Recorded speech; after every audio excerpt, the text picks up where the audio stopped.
사랑하고 존경하는 성도 여러분, 그리고 천사 찬양대 대원 여러분, 하나님의 축복이 넘치시기를 주님의 이름으로 축원합니다.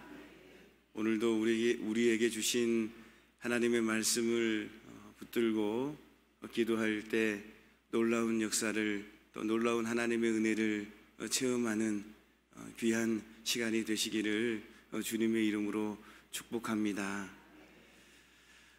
레위기 15장은 유출병에 관한 내용입니다. 유출병에 관한 규례이다. 오늘 이 유출병으로 인한 규례를 통해서 우리에게 주실 영적 가르침은요, 첫 번째는 성도는 눈에 보이지 않는 은밀한 심령에 대해서 더욱 민감해야 된다라는 영적 가르침입니다. 성도는 눈에 보이지 않는 은밀한 심령에 대해 더욱 민감해야 된다. 유출병은 몸 밖으로 피가 계속해서 흐르는 일종의 혈루 증세의 병을 가리키기도 합니다. 그런데요, 본문을 비롯해서 레위기 15장 전체에서 소개되고 있는 유출병은요, 레위기 13장, 14장에서 소개하고 있는 나병 환자들과 한 가지 크게 대조되는 점이 있습니다. 나병은요, 누구나 다 알 수 있도록 겉으로 드러나는 병이 바로 나병입니다. 그런데요, 오늘 본문에서 등장하는 유출병은 겉으로 드러나지 않고 속에 숨겨진 은밀한 질병이라는 거예요. 하지만 두 가지 병 모두는 겉으로 드러나 있든지 아니면 속에 감추어져 있든지 간에 다 하나님 앞에서 부정한 것으로 취급되었다라는 것입니다. 겉으로 드러나기 때문에 부정하다, 또 겉으로 드러나지 않기 때문에 부정하지 않다, 이렇게 하나님 앞에서 이렇게 말씀하신 부분이 아니라 두 가지 다 똑같이 부정하다라고 우리 하나님께서 말씀하셨다라는 거예요. 비록 병에서 나음을 입었다 할지라도 하나님 앞에서 정결 의식을 행하여 정결하다 인정받아야만 했다라는 거예요. 두 가지 다. 이 사실은 우리에게 귀한 영적 가르침을 주고 있습니다. 이 말씀에서 나병이 사람들의 겉으로 드러난 죄악들을 상징하는 것이라면 유출병은요, 겉으로 드러나지 않는 내면 깊은 곳에 있는 죄악들을 상징합니다. 그리고 이 두 가지 병이 모두 하나님 앞에서 부정한 것으로 여겨졌다라는 것은 하나님께서는 겉으로 드러나는 죄뿐만 아니라 사람이 마음으로 짓는 은밀한 죄까지도 다 부정하게 여기신다라는 것을 보여주고 있다라는 거예요. 그러기에 우리는요, 나병이 나타내는 것처럼 밖으로 분명하게 드러나는 죄악들뿐만 아니라 유출병이 나타내고 있는 것처럼 내적으로 가리워져서 잘 보이지 않는 마음의 은밀한 죄까지도 엄중히 경계해야 한다라는 가르침을 받는다라는 거예요. 성도는 겉으로 드러나는 죄에도 민감해야 하지만 보이지 않는 마음으로 짓는 은밀한 죄에 대해서도 민감하게 반응해야 될 줄로 믿습니다. 아니, 좀 더 생각해 보면 성도는 겉으로 드러나는 죄보다도 겉으로 드러나지 않는 심령의 은밀한 죄에 더 민감하게 반응해야 합니다. 왜냐하면 겉으로 드러나는 모든 죄도 결국은 말입니다, 부패한 심령으로부터 나오는 것이기 때문입니다. 바로 이런 이유 때문에 예수님께서는 모든 악한 것이 다 속에서 나와서 사람을 더럽게 한다라고 말씀하시며 마음으로 짓는 죄를 엄중히 경계하셨다라는 사실입니다. 대부분 사람들은 겉으로 드러나는 죄에 대해서는 관심을 갖고 비교적 민감하게 반응하면서도 눈에 보이지 않는 심령의 은밀한 죄에는 크게 관심을 두지 않을 때가 많습니다. 왜냐하면 사람의 눈에 보이지 않는 마음의 죄는요, 사람들의 정죄와 비난을 받지 않기 때문입니다. 하지만 우리는 사람을 속일 수는 있어도 누구는 속일 수 없어요? 네, 하나님. 우리의 심령까지도 감찰하시는 하나님의 눈을 속일 수 없다라는 거예요. 하나님은 우리의 심령을 감찰하사 은밀한 죄에 대해서까지도 심판하시는 분이에요.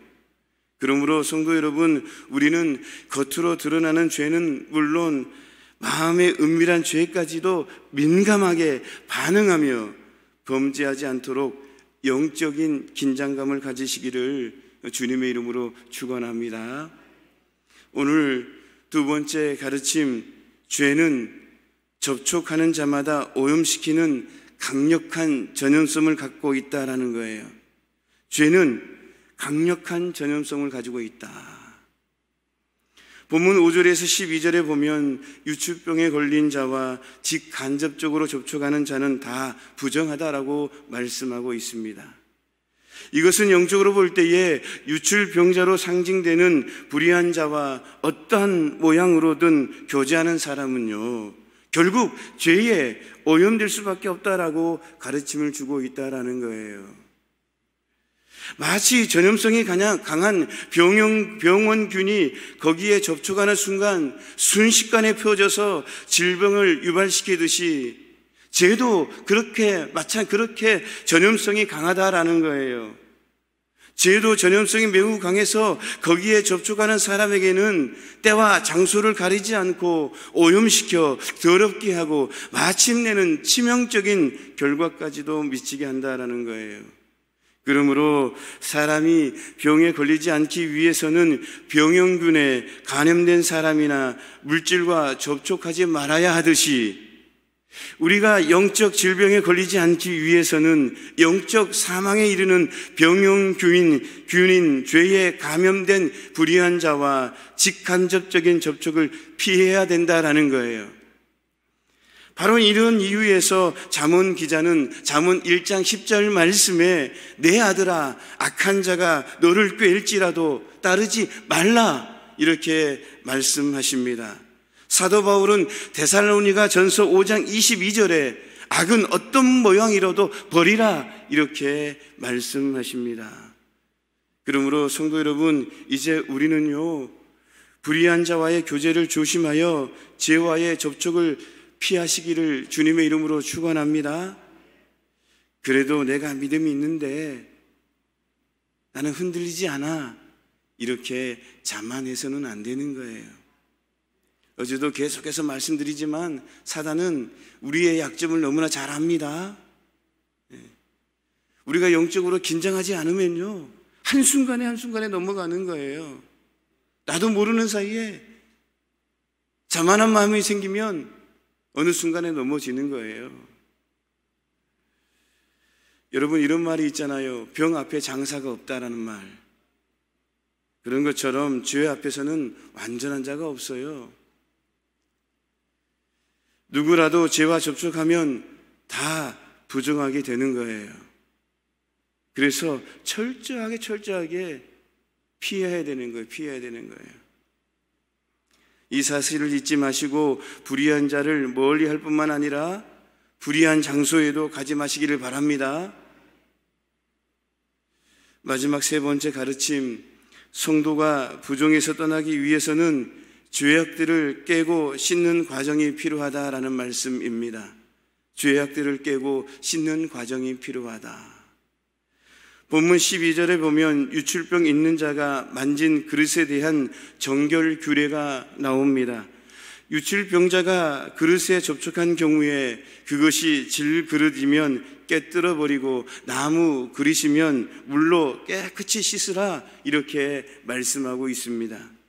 이것은 부정에 오염된 그릇의 종류에 대한 각기 다른 처리법이었습니다.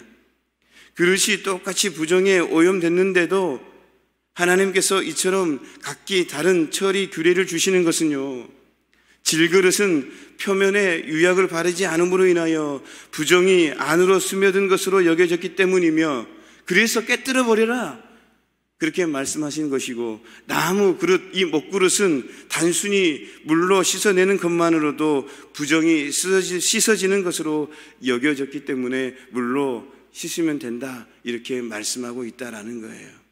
질그릇은 깨뜨려 버리고 나무 그릇은 물로 깨끗이 씻어라. 이러한 부정에 오염된 그릇에 대한 처리 규례는 유출병으로 상징되는 죄에 오염된 인간의 타락한 죄성을 치유하는 방법과 관련하여 우리에게 가르침을 주고 있다는 사실입니다. 성경에서 인간은 흔히 그릇에 비유합니다. 우리 인간을 그릇이라고 비유를 하죠. 그래서 질그릇을 깨뜨리는 것은 죄로 말미암아 타락하고 부패한 심령을 하나님의 말씀을 통하여, 주님의 말씀을 통하여 그 골수까지 찔러 부서뜨려 완전히 새로운 존재로 만드는 것을 상징하는 것으로 표현하고 있다라는 거예요. 하나님 말씀으로 질그릇을 깨뜨린다라는 것은 뭐냐면 살아계신 하나님의 말씀으로 완전히 깨뜨려 버려야 된다. 그래서 완전한 변화를 이루어야 된다. 그런 상징적 의미가 오늘 말씀에 담겨져 있다라는 거예요. 살아계신 하나님 말씀으로 골수를 쪼개기까지 하는 그 말씀으로, 하나님 말씀으로 완전히 쪼개버리고 깨뜨려버리고 변화시켜야 된다. 그리고 나무 그릇을 물로 씻는 것은 구원받은 성도가 죄악으로 인하여 심령이 더러워질 때마다 끊임없이 회개하여 정결케 되어야 함을 상징하는 것으로 우리는 이해할 수 있다라는 거예요. 구원받는 성도가 알게 지은 죄, 모르게 지은 죄를 끊임없이 예수님의 보혈의 피로, 십자가의 보혈의 피로 끊임없이 회개를 해야 된다라는 거예요. 첫 번째는 하나님 말씀으로 계속해서 우리를 깨뜨려야 되고, 두 번째는 나도 모르는 그런 죄가 있다고 한다면 매 순간순간마다 예수님의 보혈의 피, 주님의 피로 깨끗이 계속해서 우리를 회개해야 된다라는 거예요. 주님 전에 말씀에 비추어서 예수님의 피로 깨끗이 씻음 받아야 된다라는 거예요. 그러한 영적인 의미가 오늘 유출병에 담겨져 있다라는 거예요. 하나님 말씀은 다 필요합니다. 창세기부터 요한계시록까지 다 필요합니다. 하나님의 자녀에게 필요하기 때문에 하나님께서 우리에게 주시는 거예요. 때로는 쓰는 약으로 주시는 거고, 때로는 달걀도 주시는 거고, 때로는 찔림을 주시고, 때로는 은혜를 주시고 그러는 거예요. 오늘 레위기 15장 유출병을 통해서 주시는 말씀, 영적인 가르침 다 의미가 있다라는 거예요. 죄로 인하여 부패한 본성을 소유한 인간은 말입니다, 이런 두 가지 치유 방법을 거치지 않고는 온전하게 치유될 수가 없습니다. 어느 한 가지 방법으로는 부족합니다. 그러므로 성도 여러분, 이제 우리는 말씀 앞에서 내 자신을 살펴서 아직까지도 내면 깊숙이 뿌리박고 있는 죄성을 갖고 있다면 예수님의 보혈을 의지하며 철저하게 깨부숴버리고 근본적으로 변화를 받는 자들이 되시기를 주님의 이름으로 축원합니다. 그리고 더 나아가 순간순간에 범하는 죄악들로 즉시로 꿇어 엎드려 회개함으로 말미암아 씻음받는 자들이 되시기를 바랍니다. 그리할 때에 우리는 영적 부정에서 떠나 정결한 자로 하나님 앞에 나아갈 수 있을 줄로 믿습니다. 말씀을 마무리합니다. 오늘 우리에게 주신 첫 번째 가르침, 성도는 눈에 보이지 않는 은밀한 심령에 더욱 민감하게 반응해야 된다. 두 번째 가르침, 죄는 접촉하는 자마다 오염시키는 강력한 전염성을 갖고 있기에 우리는 피해야 된다. 자만해서는 안 된다. 마지막 세 번째 가르침, 성도가 부정에서 떠나기 위해서는 죄악들을 깨고 씻는 과정이 필요하다. 그래서 끊임없이 말씀으로 우리를 치유해야 되고, 말씀 앞에서 예수의 피로 우리는 죄 사함을 받아야 된다라는 영적인 가르침입니다. 이 말씀을 오늘도 가슴에 새기시고 승리하는 저와 여러분 모두가 되시기를 주님의 이름으로 축원합니다. 하나님 아버지, 레위기 15장을 통하여 우리에게 가르침을 주십니다. 은밀한 심령에 더욱 민감해야 된다라고 가르침을 주시고, 절대로 죄는 전염성이 강하기 때문에 자만해서는 안 된다 말씀하시고, 늘 우리는 부정에서 떠나기 위해서 말씀으로 늘 우리를 깨우치고 예수의 피로 늘 주님 앞에 회개의 삶을 살아가야 된다라고 가르침을 주고 있습니다. 이 말씀을 기억하며 오늘도 승리의 삶을 살아가는 우리의 모습이 되게 하여 주옵소서. 예수님의 이름으로 기도하옵나이다. 아멘.